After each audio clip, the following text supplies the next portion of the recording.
Halo guys, welcome back to Biology Lesson. Dan kali ini kita akan membahas bab terakhir yang ada di kelas 11 yang berjudul Immune System atau sistem kekebalan tubuh. Nah, kira-kira apa itu sistem kekebalan tubuh? Kemudian ancaman apa saja yang tidak dikehendaki yang harus dilawan oleh tubuh kita? Kemudian ada berapa garis pertahanan yang tubuh kita miliki dan bagaimana mekanisme kerja dari garis pertahanan tersebut. Itulah pokok-pokok bahasan yang akan kita bahas di pembelajaran kita kali ini. Oke, apa itu sistem imun? Nah, secara definitif, sistem imun adalah sistem yang terdiri dari komponen-komponen sistem limfatik dan sel darah putih atau leukosit yang melakukan fungsi pertahanan untuk melawan antigen yang masuk. Jadi kita udah tahu ya bahwa sel darah itu jenisnya ada tiga, ada eritrosit atau sel darah merah, ada leukosit atau sel darah putih, dan ada trombosit atau keping darah. Ternyata dari ketiga jenis sel darah ini, hanya leukositlah yang berfungsi untuk melawan antigen yang masuk. Nah, antigen ini kita analogikan sebagai penjahat ya, atau teroris juga boleh. Jadi levelnya pun berbeda-beda, mulai dari kelas teri sampai dengan kelas kakap, level kekuatannya ya. Nah, sedangkan bagian tubuh yang berfungsi melawan kehadiran antigen, ini kita sebut sebagai antibodi ya. Nah, jadi fungsinya antibodi adalah untuk melawan antigen. Kira-kira kalau kita analogikan di Indonesia itu siapa ya antibodinya? Jadi kalau tadi antigennya itu adalah teroris, kira-kira antibodinya siapa? Nah, ternyata antibodi itu bukan tentara biasa. Jadi dia lebih powerful dari tentara biasa. Contohnya kita analogikan ya langsung saja menteri pertahanannya gitu. Jadi kekuatannya beribu-ribu kali lipat daripada tentara biasa. Nah, siapa menteri pertahanannya? Betul sekali, Bapak Prabowo Subianto ya. Jadi Pak Prabowo beserta jajarannya inilah yang berperan seperti sistem imun dalam tubuh negara Indonesia.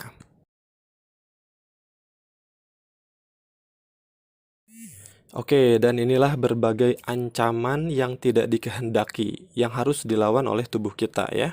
Mulai dari virus, bakteri, jamur, patogen, parasit, kuman, zat toksik, sel kanker, atau apapun namanya itu.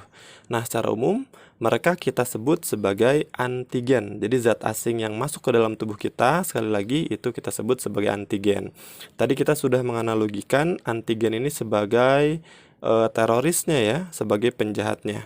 Dan antigen itu sebetulnya adalah akronim dari antibody generator. Jadi sesuatu yang bisa membangkitkan munculnya antibody ya, dan antibody di dalam tubuh Indonesia tadi kita analogikan sebagai Menteri Pertahanannya ya, Pak Prabowo. Dan perlu kalian ketahui bahwa seluruh antigen ini mereka ada di minuman yang kita minum loh. Mereka pasti ada di makanan yang kita makan, sehigienis apapun ya. Bahkan mereka ada di udara yang setiap saat kita hirup ya. Dan tujuan mereka masuk ke dalam tubuh kita hanya dua intinya. Pertama, mereka mau ngambil nutrisi yang tubuh kita punya, dan yang kedua mereka mau memperbanyak diri atau bereproduksi di dalam tubuh kita. Dan kalau dua hal ini sudah mereka lakukan, maka tubuh kita akan ngedrop, lalu kita akan sakit. Tapi yang harus kamu pahami adalah bahwa perjalanan antigen untuk menyebabkan kita sakit itu sebetulnya panjang dan susah loh. Buktinya tubuh kita lebih sering sakit atau lebih sering sehat? Pasti lebih sering sehat ya. Nah, kenapa susah? Karena tubuh kita punya mekanisme pertahanan ya. Saya kasih tahu ya, jadi ada 3 garis pertahanan. Yang pertama, ini kita sebut sebagai mekanisme pertahanan non-spesifik, garis pertahanan pertama. Dan dia bersifat eksternal. Kenapa masih disebut non-spesifik? Karena dia nggak pandang bulu. Dia nggak membeda-bedakan jenis antigen. Pokoknya siapa yang mencoba masuk akan dia libas, akan dia sikat. Ini adalah garda terdepannya kita, gitu ya. Makanya disebut sebagai eksternal karena dia bekerja masih di luar tubuh, tapi masih bagian dalam tubuh kita ya. intinya dia garda terdepan dan dia bekerja bukan di dalam jaringan tubuh kita. Dia masih di luar, makanya bersifat eksternal. Nah, kalau kamu perhatikan tanda panah ini kan besar ya. Sementara ini panahnya mengecil. Jadi tanda panah ini menunjukkan kuantitas atau jumlah antigen yang mencoba masuk. Dan sebagian besar sudah ditangkal, sudah dibunuh oleh mekanisme pertahanan non-spesifik garis pertahanan pertama tadi, gitu ya. Jadi yang bisa lolos ini jumlahnya sudah relatif berkurang banyak. Oke, dan siapakah garis pertahanan keduanya? Ini dia. Ini kita sebut sebagai mekanisme pertahanan non-spesifik garis pertahanan kedua yang bersifat internal. Tadi kenapa disebut non-spesifik? Karena dia tidak membeda-bedakan jenis antigen. Jadi dia nggak pandang bulu. Siapapun yang dia hadapi pasti akan mati gitu ya. Nggak peduli apakah itu virus, bakteri, jamur, dan seterusnya.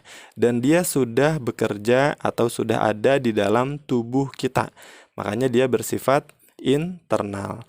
Dan yang terakhir, ini adalah mekanisme pertahanan spesifik. Garis pertahanan ketiga yang bersifat internal. Kalau kamu perhatikan dari postur garis pertahanan ini ya, yang pertama itu kan lebih kecil, yang kedua lebih besar, yang ketiga benar-benar garang nih ya. Jadi ukuran ini menunjukkan kualitas dari garis pertahanan yang tubuh kita punya. Jadi makin ada di dalam gitu ya, makin spesifik, maka dia kualitas pertahanan tubuhnya makin tinggi. Oke, nah mekanisme dan garis-garis pertahanan tadi sebetulnya analog dengan sebuah kota ataupun negara atau kerajaan yang sedang dikepung ya. Seperti saya ilustrasikan melalui gambar berikut ini. Jadi analogikan bahwa kastil kerajaan ini adalah tubuh kamu dan penjahat-penjahat yang ada di luar sana itu adalah antigen yang siap melukai kamu gitu. Nah, kira-kira apa yang akan kamu lakukan supaya kerajaan kamu ini tetap sintas atau tetap bisa survive ya? Pasti idenya macam-macam. Tapi saya analogikan seperti ini. Pertama nih, kita harus membuat suatu barrier atau penghalang ya, dan akan saya buat parit. Jadi parit ini anggap saja lebarnya bisa beberapa meter, karena asumsi saya nggak semua penjahat yang ada di luar itu bisa berenang, misalkan gitu ya. Nah, tidak sampai di situ, si parit yang diisi air ini pun saya masukin buaya ke dalamnya. Jadi prajurit jahat yang bisa berenang belum tentu terhindar dari gigitan buaya, kan gitu ya. Oke. Nah, selanjutnya selain parit beserta buayanya ini akan saya buatkan juga benteng yang cukup tinggi dengan harapan semoga si penjahat yang bisa berenang, yang lolos dari gigitan buaya, itu nggak bisa manjat gitu ya. Nah, kalaupun dia bisa manjat, saya akan siapkan tentara-tentara biasa dan akan saya instruksikan, hey, pokoknya setiap kamu lihat ada pala yang nongol dari dinding, maka tembak aja gitu. Jadi dia non-spesifik. Pokoknya setiap ada kepala yang nongol akan dia tembak gitu ya. Nah, kemudian kalaupun pertahanan ini berhasil ditembus, maka saya akan memerintahkan pejabat intelijen yang ada di dalam kerajaan itu untuk melacak dan mengidentifikasi ini sebetulnya antigennya nih tipenya yang mana sih? Apa kelemahannya sih? Kemudian dia akan beraksi dan saya yakin dia pasti menang gitu ya.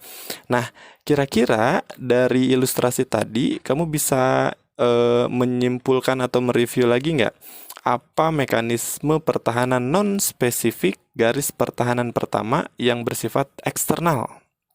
Ya, masih ingat ya? Jawabannya adalah parit yang isinya air plus buaya plus dinding yang tebal dan tinggi tadi. Nah, ini makna dari kata-kata eksternal itu karena dia apa ya, ada di luar kerajaan gitu ya. Jadi bukan internal.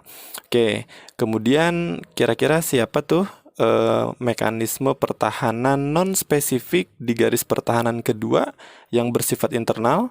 Jadi dia sudah ada di wilayah kerajaan gitu ya, udah ada di wilayah dalam kerajaan. Siapa yang internalnya? Ya, dia adalah tentara biasa yang tidak pandang bulu. Jadi dia bekerja non-spesifik. Siapapun kepala yang terlihat akan dia tembak gitu ya. Dan yang terakhir yang paling garang ya, mekanisme pertahanan yang paling garang adalah garis pertahanan yang ketiga yang bersifat spesifik. Tadi yang melacak dulu, yang mengidentifikasi ya, dan dia bersifat internal. Masih ingat siapa? Tadi kita analogikan? Betul sekali ya. Ada Menteri Pertahanan kita, Pak Prabowo.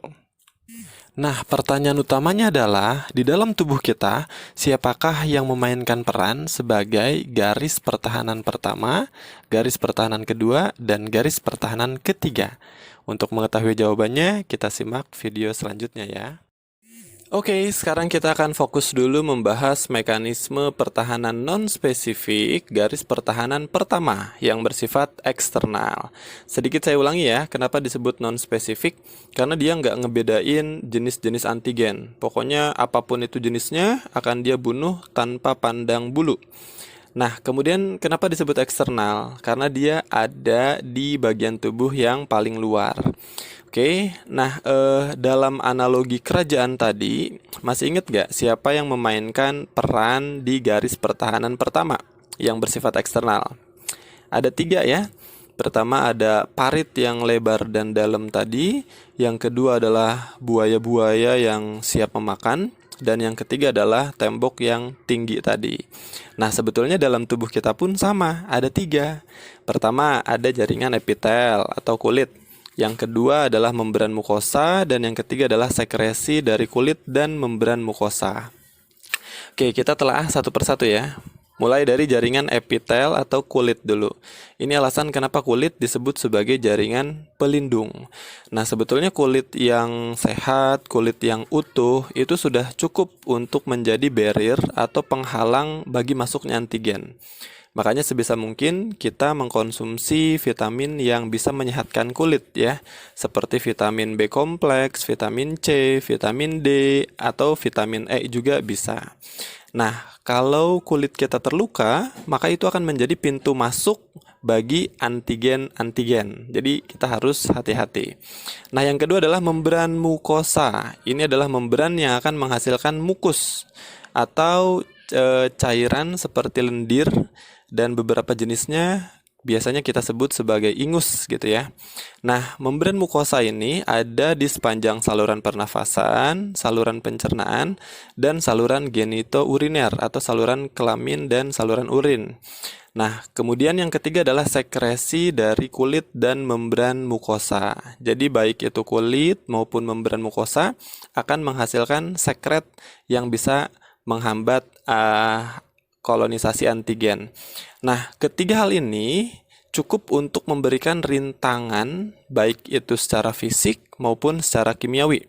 Secara fisik tadi udah clear ya, seperti kulit itu secara fisik dia menjadi garda terdepan untuk menghalangi antigen yang mau masuk. Nah, secara kimiawi ini sekret-sekret yang dihasilkan seperti air liur, air mata, mukus, getah, juga ada sekresi keringat dan minyak. Nah, kita bahas satu persatu. Air liur, air mata, dan mukus. Ketiga sekret ini akan menghasilkan enzim lisozim yang bisa menghancurkan dinding sel bakteri. Jadi orang tua kita dulu tuh yang kalau anaknya lagi terluka, tersayat gitu ya, jarinya, maka biasanya dia emut tuh. Itu sebetulnya selama mulutnya itu bersih dan sehat, itu adalah hal yang baik untuk dilakukan ya. Karena kita tahu sekarang faktanya bahwa di air liur itu ada lisozim yang bisa menghambat bakteri tadi. Kemudian ada getah lambung yang pH-nya sangat asam, pH 2 ya, pH-nya 2. Ini digadang-gadang mampu melarutkan logam ya, walaupun butuh waktu tertentu. Dan yang terakhir adalah sekresi keringat dan minyak. Jadi pH keringat itu sekitar 3 sampai dengan 5, dan ini secara informasi ternyata bisa menghambat kolonisasi mikroba.